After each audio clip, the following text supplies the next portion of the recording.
et donner un bon exemple à son public de la paire, et qui est d'ailleurs, si on compare la paire avec Pyramide, on les dépasse par le public, parce qu'eux n'ont pas de public privé. Mais tous les moyens sont à leur faveur. C'est l'histoire, les joueurs, l'argent et tout. Mais nous, on a notre valeur, notre principe, notre amour pour la paire, notre force, c'est la famille, et on va chercher à jouer avec tous les moyens qu'on a pour, pourquoi pas, créer la surprise. ikibazo cyane kibaza yitwa Message Shimimana ni ku nshuro ya gatatu mugiye gukina n'ikipe ya Pyramids ugereranyije n'imyaka yatambutse ni iki wumva kuri iyi nshuro mugiye gukopoza mu kibuga ku buryo muzabona intsinzi ni ku nshuro ya gatatu mugiye gukina na Pyramids ku munsi w'ejo ni iki mwumva mwe nk'abakinnyi uko muzi ubushobozi bwayo ku munsi w'ejo muzakora kugira ngo mube mwasezeye? Murakoze. Icyo navuga ni uko kuri match y'ejo nk'uko bivuze tumaze guhura inshuro eshatu na Pyramide. Ni ikipe tuzi, ni ikipe natwe iratuzi, so rero hari ibyo twakoze bitari byiza muri izo match eshatu zaduhuje tugomba gukosora ku munsi w'ejo. So rero ndumva aricyo navuga, twitare ku munsi w'ejo kugira ngo ayo mayeri yindi yagiye abaho kugira ngo tuyahindure ku munsi w'ejo. Yego kapiteni twatete ikibazo cyanjye ni ikibazo aho urabona ikipe ya EPR ikimara gutombora Pyramide baba abakunzi ba EPR bagize ubwoba cyane ko ari ikipe imaze kubakuramo imyaka ibiri ikurikiranya bamugeza aho yabajije imyaka wa gatatu. Ese urizeza iki abakunzi ba EPR ejo niki wabasaba kugira ngo bazaze ari benshi? Icyizere wowe ufite ni ikihe cy'uko bashaka kuza nabura bakabona intsinzi ushobora gutuma babona gutandukanye n'ibyo babonye mu myaka ibiri ishize? Icyo nakubwira cyo ni uko ibyo ngibyo yenda abantu bavuga ngo twatomboye Pyramide dutangira kugira ubwoba, twe nta bwoba twagize, nabo rega buriya barabufite, tugira ngo nitwe yenda ibyo batubwira ngo turabufite, nabo na Pyramide ifite ubwoba ko turi ikipe nziza, turi ikipe ibagora, nabo barabizi. So rero icyo nabwira abafana twabibabwiye na kera, kuba dutomboye Pyramide twebwe nta kibazo, ahubwo ni amahirwe kuri twe, ni amahirwe kuri twebwe ku munsi w'ejo ko tugomba kwitanga. Gurupe ni nziza, turi hamwe kugira ngo tubonereze. Icyo nabwira abafana rero bazaze batikandagira ku munsi w'ejo, badusapotinge natwe ku munsi w'ejo tugaragaze inshingano zacu mu kibuga.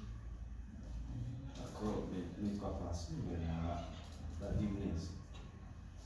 Umwe mu bakinnyi bakinnye na Pyramide izo nshuro zose, ndetse ntekereza ko hari n'abandi bakinnyi batatu cyangwa bane gutyo n'Suwadi n'ubundi mwese mwakinnye na Pyramide kuri izo nshuro zose zabanje mwasezerewe. Uyu mwaka ni iki kintu byibuze muvuga muti noneho experience tumaze kugira ihagije, se haba hari motivation iri extra kuri mwebwe nyirizina mwakinnye izo matches zawe? Ntabwo nagusubiza ibintu byinshi, navuga ibintu bike. Icy'ingenzi ni uko tugomba gutsinda ku munsi w'ejo, ari twe tukatsinda tukayibanamo tukajya mu rindi tsinda. Murakoze. Witwa Innocent Murabimuje. Igihe ikibazo nakubaza, ikipe ya APR muri iyi minsi iri gutsinda ibitego byinshi ugereranyije de statistique, nko mu gihe 16 mumaze gukina nibura buri mukino mutsinda igitego, ariko bikaba bitandukanye na saison yagiye ishira. Iyo turebye muri defense, attacking n'ibindi, defense yacyari yayindi n'ibindi, ni ku buryo equipe imeze. Ikibazo ufite n'icy'umutoza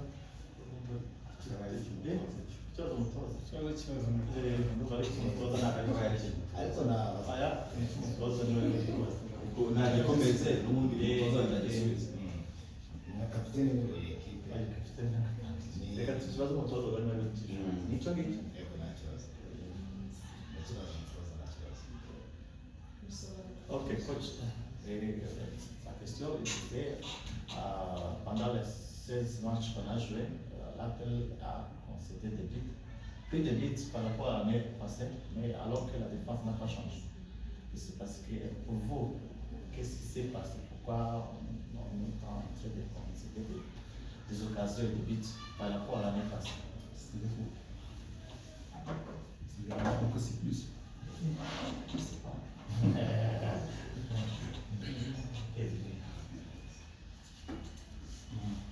Vous savez, on va parler un peu tactiquement. L'année dernière, l'équipe jouait avec un bloc bas. Un bloc bas, ça veut dire que l'équipe joue auprès des gardiens de but. Elle défendait plus qu'elle n'attaquait. Et c'est pour ça que le public n'était pas content. Elle revenait derrière, elle balançait, donc, aussi, mais ne construisait pas de jeu. Moi j'ai vu beaucoup de matchs. Donc nous on est monté à 10 mètres vers le haut. On est monté à la moitié de terrain pour attaquer et pour presser et pour récupérer le ballon haut. Vous comprenez? Donc nous, ce changement a créé des problèmes au niveau de l'axe central. C'est normal, parce que les joueurs ne sont pas habitués à jouer derrière. Maintenant ils jouent en haut. Ça demande beaucoup de temps pour que ces joueurs s'habituent à jouer avec une animation défensive qui se transmet en offensive sans concéder des buts. Et 90 buts, des buts qu'on a encaissés, c'est pas tactique, c'est faute individuelle.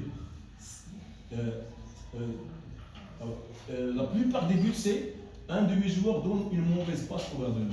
C'est ça les buts qu'on a encaissés. Vous avez eu d'ailleurs. Donc, moi j'accepte, moi j'ai joué foot. J'ai entraîné une vingtaine d'années, je connais. Parce que les joueurs maintenant ils s'habituent à notre système. Et on essaie toujours d'enlever ces déchets par les matchs. C'est pour ça que j'ai joué beaucoup de matchs. J'ai joué 16 matchs, mais pour moi c'est 8 matchs. Pourquoi? Parce qu'on jouait toujours de mi-temps.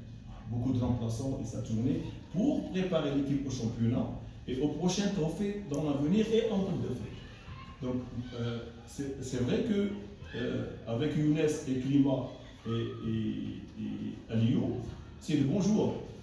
Mais ils doivent apprendre à jouer comme nous on veut et comme le public veut. Mais le plus facile pour moi, c'est tous 10 derrière, on balance à la fin de saison pour qu'un joueur essaie d'améliorer, ni techniquement ni tactiquement. Mais maintenant, beaucoup de joueurs sont améliorés sur le plan jeu technique, sur le plan tactique, sur le plan emplacement, sur le plan jeu. C'est vrai, on rate les buts, mais c'est normal parce qu'il y a l'absence de Djibril, on a un seul attaquant sur William. Et les deux autres, c'est des ennemis. Donc, nous, on est très patients, on travaille tous les jours, à raison de parfois à 5 heures par jour, de 2h30 du matin, 2h après-midi, pour améliorer les capacités techniques des joueurs. Mais je crois que avec le temps, prochainement, les joueurs sont adaptés à ce système et ne vont plus commettre de fautes. Et ils sont conscients, parce qu'on en parle tous les jours. On analyse on parle tous les jours, on analyse les matchs, on voit les vidéos. Je fais participer les joueurs. Pourquoi tu as fait ça? Ouais. Tu as fait ça. C'est comme ça, parce que c'est des réflexes dans le cerveau qui est habitué à passer derrière. Donc nous, on essaie par le travail, par la discussion, par l'analyse des vidéos, à améliorer les capacités techniques individuelles. Et c'est normal, c'est les jeunes qui n'ont pas beaucoup d'expérience. Quand tu vois l'axe central, Klima et Younes, c'est des jeunes. Ils ont 2 ans de jeu dans le championnat national et même à l'échelon international. Donc on accepte leurs déchets pour qu'ils s'améliorent. Et de la fois, on va à la correction. On ne peut pas leur imposer un système qui va plaire au public avec les résultats. Donc nous, jusqu'à présent, moi je suis satisfait. Pourquoi? Parce que le championnat, j'ai joué un match, j'ai gagné un match. Mais le reste, pour moi, c'est des tests. Des tests et une habitude à notre système qu'on va améliorer et qui est en train de s'améliorer. Murakoze, yitwa Blaise Gakonzi, radiyo na televiziyo Sangwa Star. Kubura ubushize ubwo yaraje imyitozo hano mu Rape n'umutoza yatubwiye ko witwa Watangabaye se ntiyabigemo cyane ariko natubwira update kugeza ubu ngubu bimeze bite se umukino w'ejo arahari niba atanahari kumubura ariko ko adahari urabaza ikibazo ni ikintu yavuze ko adahari kandi ikipe izamumisinga wenda no kutayitwanga ibisobanuro ko ntahari kandi ikipe kuko nawe amaze no kwivuga ko kwatakisha umwataka umwe twabwiye ari ikibazo impamvu baranatwa n'ibitego byinshi ariko nyine ntabwo bijyanye no kuba arwaye ntabwo aragaruka cyangwa arwaye ntabwo azagaruka muri izi manshi za piramide. nakoze igihe cyose ndakibaza kapiteni uri umwe mu bakinnyi navuga ko uyu munsi bari muri ape bagiye gukina na piramide uyu ni umukino wa gatandatu kimubajije waretse nkasoza agira ikibazo uretse gusoza ikibazo cyanjye ntabwo ngiye ni umukino wa gatandatu tugiye gukina na piramide wa gatanu ni wa gatanu ugiye gukina na piramide iri muri ape ni ekipe yagiye ibatsinda inshuro zose ariko hano mu Rwanda mukagerageza kwihagararaho nubwo bitarakunda ko muyihatsinda mu Rwanda. Ese uyu munsi nk'umukinnyi ufite experience speech ubwira bagenzi bawe ndetse nka kapiteni ni iyihe? Ese koko mara impungenge abakunzi b'ikipe ya APR Football Club ku munsi w'ejo nta bwoba piramide bateye? Ese koko kuzana uno mukino ku isaha saa 8 mubona hari icyo bizabafasha? Murakoze. Icyo navuga ni uko match irateguye neza basanzwe nabivuze, ariko ni match ibyo kuvuga ngo hano sitiyatsinzira no hanze n'ibyo dushaka guca.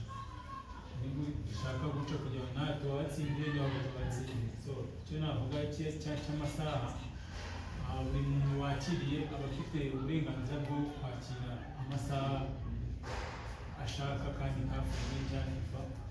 So rero ndumva kuba twarakiriye tuzakinira mu masaha saa 8 ndumva nta kibazo kirimo, tugomba gukina kandi match ikagenda neza.